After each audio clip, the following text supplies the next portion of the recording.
Hi, I'm Rod Pry, the director of the Pennsylvania State Sunday School Association, and this is our weekly International Sunday School Lesson Preview for Sunday, October the 11th. Do you read the newspaper or watch the news on TV? A friend recently told me that he has stopped reading the newspaper and watching the television news because it's too depressing. As he put it, everything is bad news. There's never anything good. Well, that may be true, but still, isn't it important for Christians to be aware of what's happening in the world around them? As you watch many of the stories on the news, you hear about people who have been assaulted or murdered, and they often interview friends or members of the victim's family who talk about the victim. And most often, their reaction is one of revenge and a demand for justice.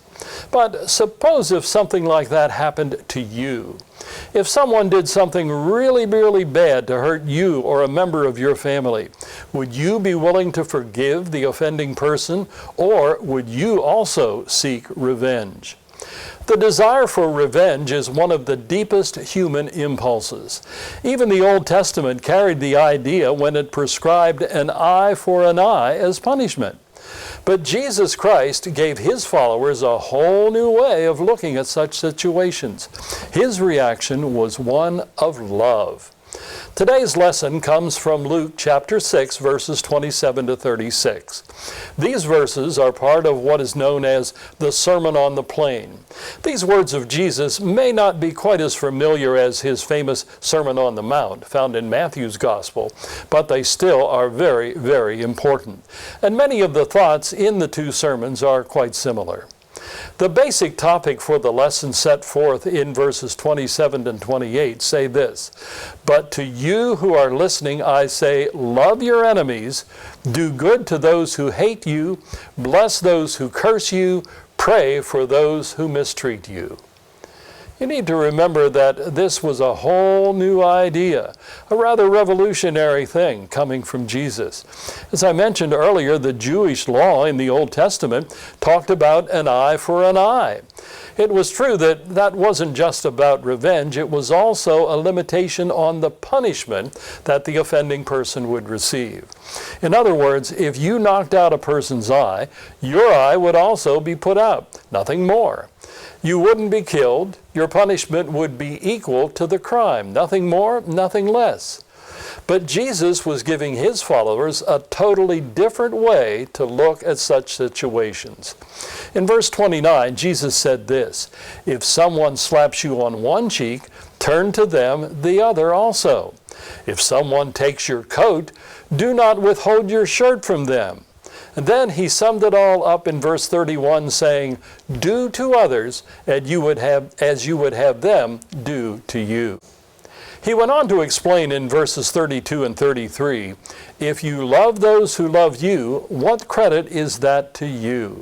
Even sinners love those who love them. And if you do good to those who are good to you, what credit is that to you? Even sinners do that."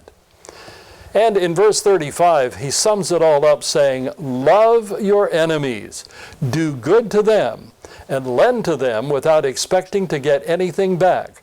Then your reward will be great, and you will be children of the Most High." What do you think? Did Jesus really expect us to do these things? Does he really expect us to turn the other cheek and to give to everyone who asks?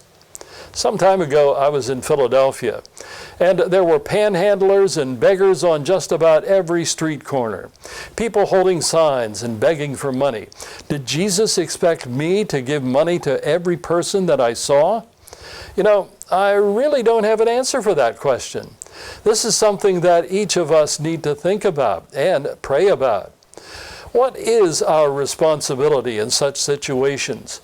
Are we really expected to turn the other cheek when someone tries to harm us? The Standard Lesson Commentary says this about these words of Jesus, quote, "The command that comes out of Jesus' mouth was, and still is, counterintuitive.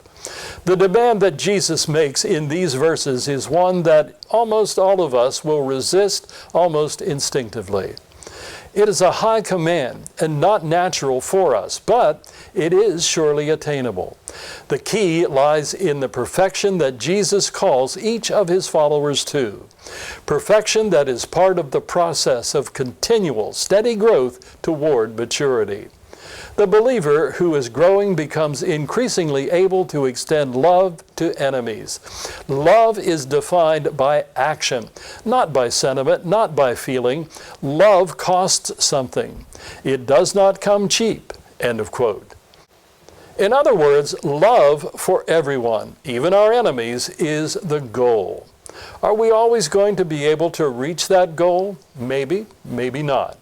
But as you think of these words of Jesus, think of them as your goal. Instead of looking for revenge, ask, what would Jesus do? What does Jesus want me to do? Think about it, pray about it, and dig even deeper into God's Word to search for more answers and for your guidance. I'm Rod Pry from the Pennsylvania State Sunday School Association. Thank you for being with me today. I hope you'll join us again next week for another of our weekly International Sunday School Lesson Previews. Next week, we'll be looking at the lesson for October the 18th in a lesson entitled Love for Neighbors.